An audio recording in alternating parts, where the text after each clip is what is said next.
اللزق. ادي الاساور، طلع قماش الاساور ونلم الكم على جنب. حتتنا بالراحه بنظام، اهم حاجه ايه؟ تنظيم في الشغل. فتحت الحته بتاعتي، سفرتي انا مش عايزها كده كده، عاوز محتاج الياقه والبطانه بتاعتها، والصدر الصغير انا مش محتاج له، اخليه بتاع الزراير، والجيب والصدر اللي بتاع الزرار. اول حاجه عندي الصدر، ابص والزق على الظهر. اول حاجه على الظهر، الظهر قدام مني اهوت كده حضراتكم، وهنا ديت اتجاه ايدي اليمين كده، واسيب 2 سنتي، واسيب 2 سنتي من ناحيتي كده. اساوي اي زيادة اسويها عادي يعني، مش هتفرق معايا.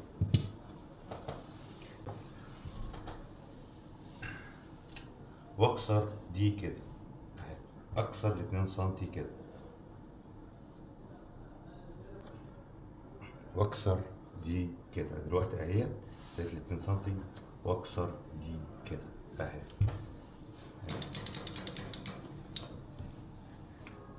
كده حضراتكم. واخد كمان تاني عليها كده.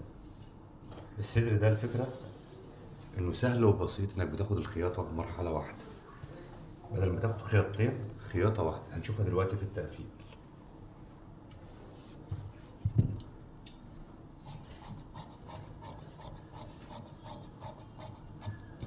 ان شاء الله في الفيديو ده انا حاولت ان احنا نتعلم فيه قص الجلابية اللي هي المقاس الكبير.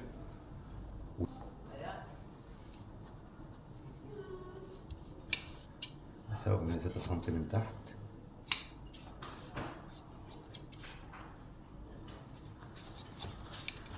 تبقى معايا بالمنظر ده. ابدا اخد دي كده،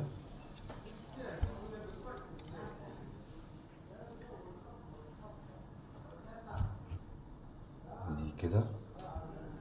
كل ده بيريحك في الشغل، وانت ما تيجي تخيط ده كله ده بيريحك. رخامتي تكون معايا رخامة اتك عليها مع الشغل اهو. اجي بالمكوى كده حضراتكم واديها كمان تكة كده حلوة اهي. كل المقصود من الصدر ده اهو، يا دوبك اللي طالع من هنا يا دوبك ملي بالظبط، عشان المكنة لما تيجي تنزل هنا، خياطة المكنة تبقى هنا، تنزل تحت وتاخد بونت واحد زي كده. خلصت انا كده، اجي الجيب كده كده عندي القماشة زايدة، باخد دي كده اهيت، اسيب سنتي سنتي ونص على حسب براحتي لو القماش معايا زايد كده. اتنيها تك عليها كده بالمكوى، اثبتها تثبيته جامده، والرخامه ورا منها، والرخامه عشان تمتص الحراره حضرتك كده. يبقى انا كده خلصت الصدر والجيب مع بعض. اجي هنا على بطانه الياقه اللي احنا طلعناها اهي، واسيب من تحت قيمه عرض. اول ما احس انها لزقت وبقت جامده، اديها كمان من بره وش بالمكوى، ولا بالمكوى مش هتزعلك في حاجه اهي اهو.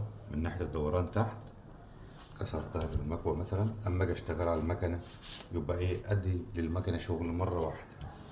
خد بالك حضراتكم، ممكن تكون حاجات بسيطه بس هي تساعدك في الشغل وتسهل لك شغلك كتير. ادي انا كده ايه ثبت ايه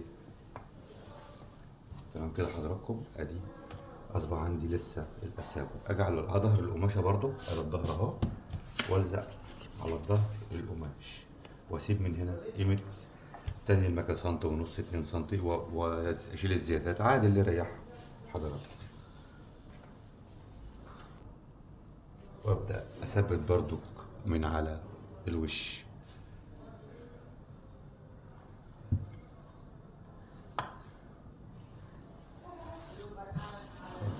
كده تاني، وابدا تاني كده حضرتك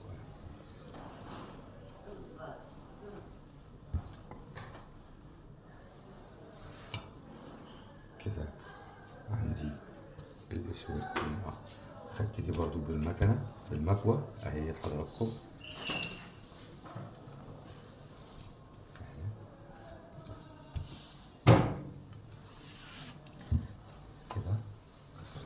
اقوى. طب انا كده عندي اداة الاسوره، وكده هنا الاسوره التانية هي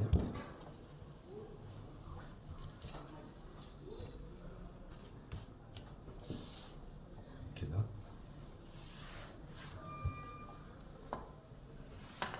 اصبح لو انا النهارده اول مره اقعد على المكنه ادي خياطاتي بس، ويبقى شغلي مريحني وطالع شكله نضيف. خلصت حاجتي، الم حاجتي بالراحه وبنظام، اقفل حتتي كده